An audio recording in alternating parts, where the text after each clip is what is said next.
firmy. Vedení si své zaměstnance opravdu předchází. Není zvykem, aby naše studio dělalo propagaci nějaké firmě. Nechtěli jsme tak konat ani v příštích chvílích, ale forma, jakou děkovala 14. prosince jedna nejmenovaná společnost svým zaměstnancům u rozsvíceného vánočního stromečku za jejich práci, donutil náš štáb, aby sešel ze studia na sál kulturního a informačního centra Sněženka a začal se o akci více zajímat. A věřte, že to stálo za to. Není hodně zaměstnavatelů, kteří se svým ovečkám takto věnují.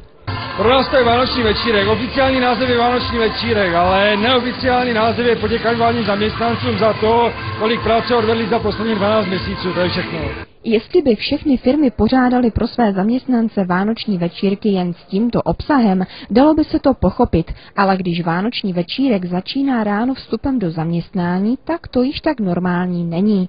Čím všech 50 zaměstnanců muselo a to rádo projít. A co dneska čekalo? Sportovní den pro chlapí, nohejbal, tenis, badminton. Super, chlapi se rvali jako koně. A holky byly někde v solné jeskyni a na bowlingu a taky si to chválili, tak doufám, že v pohodě. Jakých soutěží jste se ráno zúčastnil? Nohejbal, tenis, badminton. Všechny 3. A s úspěchem? Nebudu komentovat. Co si na této akci nejvíc ceníte? Tu atmosféru. Je krásná a... Začátek akce však vypadal na to, že se tu pracovníci firmy sešli hlavně proto, aby popřáli jednomu ze spolumajitelů společnosti k právě narozené dceři. Tatínkovi Petrovi se ten den ráno narodila Hanička.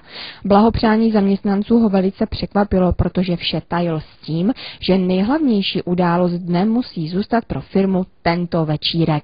Vážení pánové, to bylo, že mám miminko a že jsem za tatínkem, takže jsme chtěli všem popřát hodně zdraví a štěstí.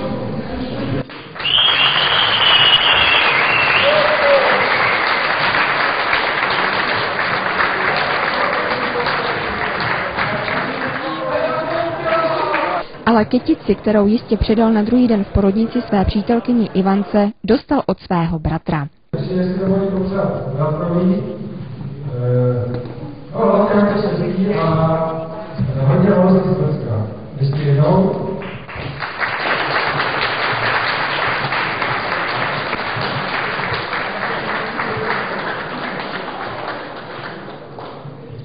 Rodina Petra Brože nebyla jediná, na kterou si vedení vzpomnělo. To i druhá zaměstnankyně Alena Pěntáková, která odchází na mateřskou dovolenou, dostala z rukou spolumajitele firmy též kytici jako poděkování za svou práci.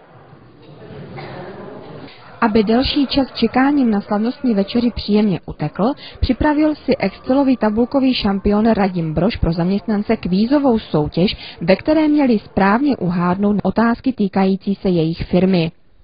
Ale krom toho hraje tuhle chvíli o 4,5 tisíce korun. Každá otázka je hodnocena 5 000 korunama.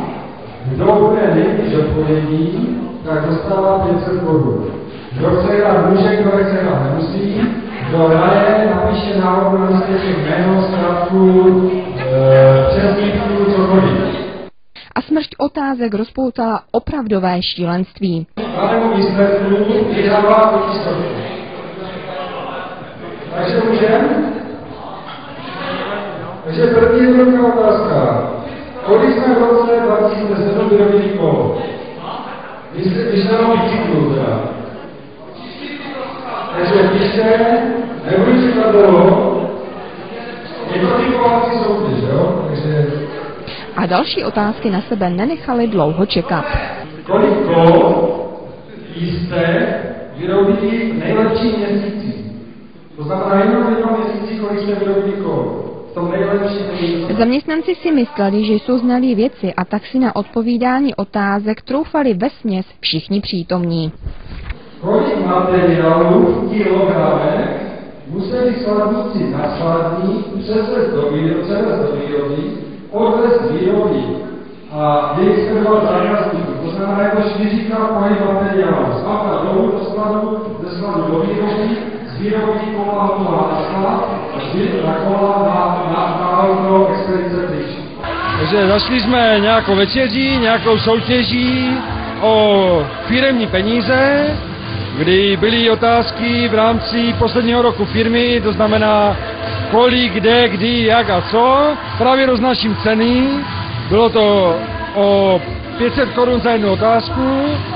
My jen dodáváme, že za správně zodpovězenou otázku, a to byl v skutku oříšek, i lidé, kteří ve firmě působí již několik let, měli problémy. Vzhledem k tomu, že jsem ve firmě od dubna, takže nemám přehled, takže dalo by se říct celkem všechno, no. Ale ten věk byl jsem těsně, no.